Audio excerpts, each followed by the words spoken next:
आज का वीडियो मेरे पिछले वीडियोस की तरह कॉमेडी नहीं होगा, बल्कि ये बहुत अच्छा इंफॉर्मेटिव और रिसर्च बेस्ड वीडियो होगा, जिसमें आपको मैं कोरोना के बारे में बताऊंगा।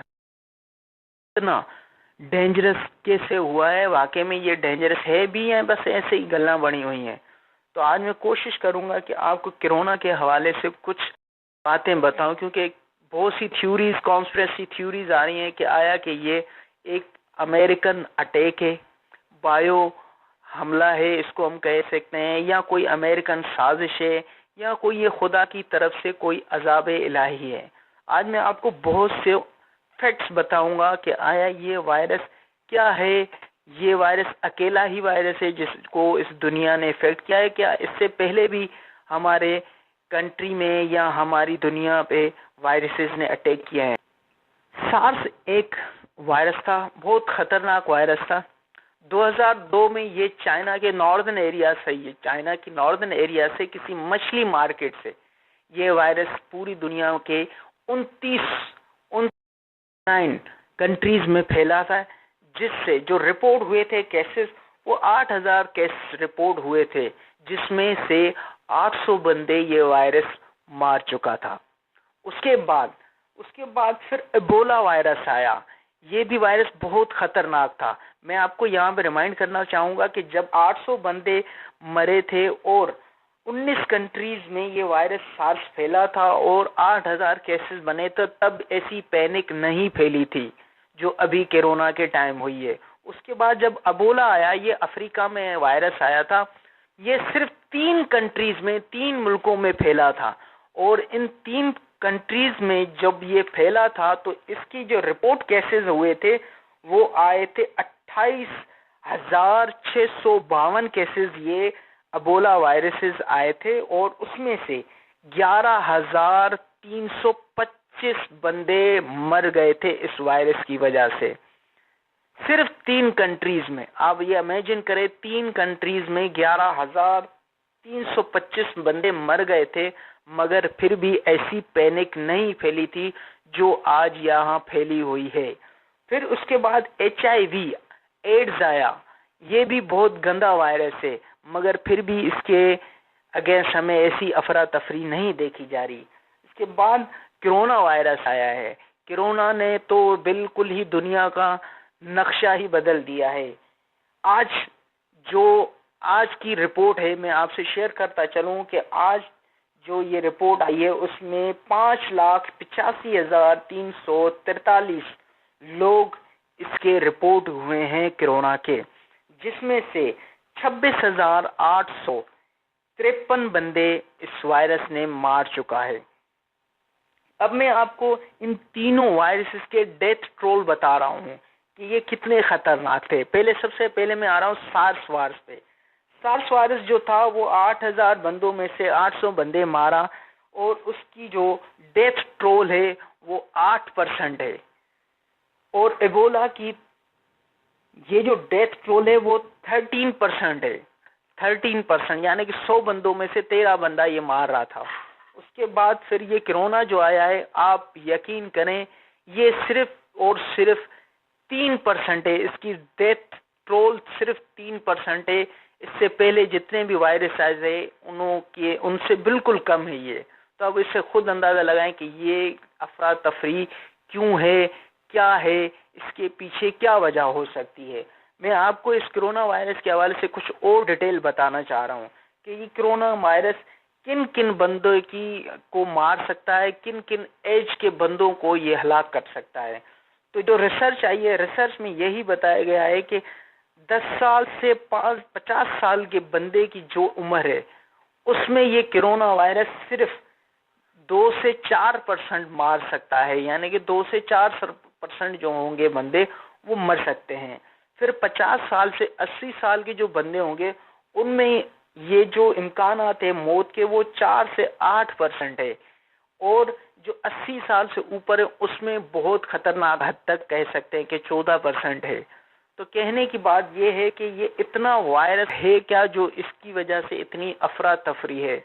इसमें 2-3 कॉन्स्पिरेसी थ्योरी आ रही है कि आया ये है क्या चीज। कुछ लोग कहते हैं कि ये अमेरिकन हमला किताब है और कुछ लोग कहते हैं ये कोई साजिश है। मैं तीनों एस्पेक्ट पे आपके साथ कुछ अपनी रिसर्च शेयर करूंगा। तो सबसे पहले हम इस चीज को शेयर करते हैं आया कि ये वायरस है, साजिश है, हमला है, क्या है। 1981 में एक अमेरिकन राइटर ने एक नॉवेल लिखा था जिसमें लिखा गया है कि वुहान 400 नामी एक चाइना के वुहान शहर से पैदा होगा जिससे पूरी दुनिया में बहुत सी अमवात होंगी। मैं आपको यहाँ में पॉइंट नोट करना चाह रहा हूँ कि 1981 में एक अमेरिकन राइटर को कैसे पता चला कि वुहान शहर में एक वायरस होगा और बिल्कुल मछली मार्केट से ये फैलेगा। इस नॉवेल में बिल्कुल सेम यही लिखा गया है कि वुहान शहर में एक मछली मार्केट से एक वायरस फैलेगा और ये बात 1981 में हो रही है। अब आपको यहाँ पे मैं एक और फैक्ट बताना चाहूँगा कि वुहान ही शहर में अंडर चाइनीज गवर्नमेंट एक लेबोरेटरी है जहाँ पे वायरसेस पे रिसर्च की जाती है। उस लेबोरेटरी का नाम WCHCDC है। वहाँ पे चाइनीज गवर्नमेंट इन वायरसेस, खतरनाक वायरसेस पे रिसर्च करती रहती है। कुछ कॉन्स्पिरेसी थ्योरीज यही कह रही है कि चाइनीज गवर्नमेंट ने खुद ये वायरस प्लांट किया है ताकि ये कुछ उनके साथ तजुर्बा कर सके। तो अभी मैं ये कहना चाह रहा हूँ कि 1981 में कैसे एक राइटर को पता चल जाता है 20, 30, 35, 40 साल आगे की बात। तो ये आम राइटर नहीं होते हैं जैसे पाकिस्तान में कोई भी राइटर अपना बुक बना दे, नहीं, ये बहुत बड़े इंटेलेक्चुअल होते हैं। जो 2011 में एक अमेरिकन फिल्म बनी थी जिसका नाम है कॉन्टीजन। उस फिल्म में भी बिल्कुल सेम जो आजकल के हालात चल रहे हैं वो ही दिखाए गए हैं, जिसमें दिखाया गया है कि एक लड़की चाइना जाती है जहाँ पे वो एक बंदे से मिलती है, वो बावर्ची होता है, उसको कोरोना वायरस चिमगादड़ के थ्रू आता है और उसको लगता है, फिर वो बावर्ची उस बंदी से मिलता है और उसको वो वायरस हो जाता है और वही बंदी जब अमेरिका आती है तो वो वहाँ पे मर जाती है। मगर आपको यहाँ पे ये दूसरी जो अहम बात बताना चाहूँगा कि मैं आपको इसको थोड़ा बहुत ट्रेलर भी आपको दिखा देता हूँ। Hello. I need you to get me the names of everyone who serviced this room. It's an emergency. You can't panic now. I know. I'm gonna get you home. I got people too, Dr. Cheever. We all do. Don't talk to anyone. Don't touch anyone. Stay away from other people.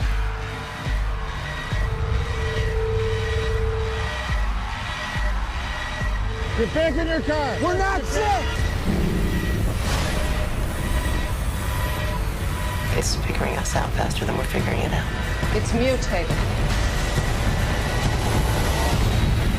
जो हालात दिखाए गए हैं, जो symptoms दिखाए गए हैं, वो बिल्कुल इस कोरोना वायरस से कई हद तक मिलते हैं। जो हालात पैदा होते हैं दुनिया में, लॉकडाउन, लोगों से मतलब अलग अलग रहना, किसी को टच नहीं करना, बिल्कुल सेम यही जो हालात और वाक़यात दिखाए गए हैं ये उन 2011 में हॉलीवुड अमेरिकन ने दिखाए हैं। तो कहने की बात यह है कि अमेरिकन को ये कैसे पता चल जाता है। अमेरिका जैसे अफगानिस्तान से अभी निकल रहा है, वहाँ से वो हार के निकल रहा है, तो अमेरिका को कोई ऐसी बात बतानी थी जिससे दुनिया का ध्यान यहाँ से हटकर, अफगानिस्तान की शिकस्त से हटकर कहीं दूसरी जानिब हो जाए। इसलिए ये भी कहा जाता है कि ये एक प्लांटेड वायरस था जो उन्होंने, अमेरिका ने चाइना को हिट किया, जिससे पूरी दुनिया का ध्यान वहाँ से हट गया। क्योंकि ये भी एक इंटरनेशनल गेम है, ये भी इंटरनेशनल पॉलिटिक्स का हिस्सा होता है। जैसे रशिया अफगानिस्तान से गया था हार के, तो वो बहुत ही इंटरनेशनल मीडिया में बहुत ही उनको जलील किया गया था रशियंस को। फिर जब अमेरिकन वियतनाम से हारे थे तो उनको भी बहुत जलील दिखाया गया था, यानी कि वो एक नाकाम, हारी हुई कौम, हारी हुई फौज के तौर पे दुनिया के सामने आई थी। तो यहाँ पे भी यही दिखाया जा रहा था कि यार अफगानिस्तान से अमेरिका हार के जारी है। तो ये भी इंटरनेशनल मीडिया में और बहुत सी जगहों पे अमेरिका की हार दिखती और अमेरिका को ये जलालत अच्छी नहीं लग रही थी, जिसकी वजह से ये प्लांट किया गया कि यार दुनिया की मीडिया को, दुनिया को एकदम से कंजेस्ट किया जाए, जिसकी वजह से यहाँ उनकी हार की तरफ किसी का न ध्यान जाए। अभी यहाँ पे एक और फैक्ट वाली बात बताना चाहूँगा कि आपको कि ये जो वायरस चाइना में आया, चाइना के बाद फिर ये ईरान में आया, इसके बीच में पाकिस्तान में आया। आप देख रहे हैं कि ईरान में बहुत तेज़ी से ये वायरस फैला है, चाइना में भी बहुत तेज़ी से वायरस फैला है। चाइना, ईरान, इसके बीच में पाकिस्तान है, इसके बीच में पाकिस्तान है। पाकिस्तान को क्यों इतनी तेज़ी से हिट नहीं किया गया? तो यहाँ पे एक फैक्ट वाली बात यहाँ पे ये आती है कि जिन दिनों में ये वायरस फैल रहा था, उन्हीं दिनों में अमेरिकन तालिबान से मुज़ाकरात कर रहे थे और इस मुज़ाकरात को कराने में पाकिस्तान का बहुत बड़ा अहम हिस्सा था। अगर पाकिस्तान में वायरस आ जाता तो पाकिस्तानी गवर्नमेंट, पाकिस्तान के लोग और पाकिस्तान मुज़ाकरात से हट के अपनी एक सेफ्टी के उसमें लग जाते और इस तरीके से वो मुज़ाकरात कहीं कुछ भी हो सकता था। तो अमेरिकन नहीं चाहते थे कि पाकिस्तान डिस्टर्ब हो वायरस की वजह से, इस वजह से पाकिस्तान में ये वायरस नहीं फैला। ये भी एक कॉन्स्पिरेसी थ्योरी है जिसको हम नहीं कर सकते या इग्नोर कर सकते। यहाँ पे दूसरी जो कहते हैं कि अमेरिकन ने बायो हमला भी किया होगा, बायो हमला हो सकता है, ये एक हमला हो सकता है। इसके लिए भी मैं आपको ये फैक्ट्स बताना चाहूँगा कि ये पहला हमला नहीं किया अमेरिका ने या किसी दूसरे मुल्क ने, इससे पहले भी चाइना पे हमला हो चुका है और चाइना से पहले बहुत सी कंट्रीज में ये हमले हो चुके हैं। सबसे पहले मैं आपको एक फैक्ट वाली बात बताऊंगा, सबसे पहले हिटलर ने बायो अटैक किए थे। जर्मनी ने रूस, इटली, अमेरिका पे वायरस के थ्रू हमले किए थे। ये वायरस जो थे जानवरों को इंजेक्शन लगा के इंसानों में मुंतकिल करके उन्होंने इटली, रूस और अमेरिका पे किए थे, जो कि कामयाब गए थे।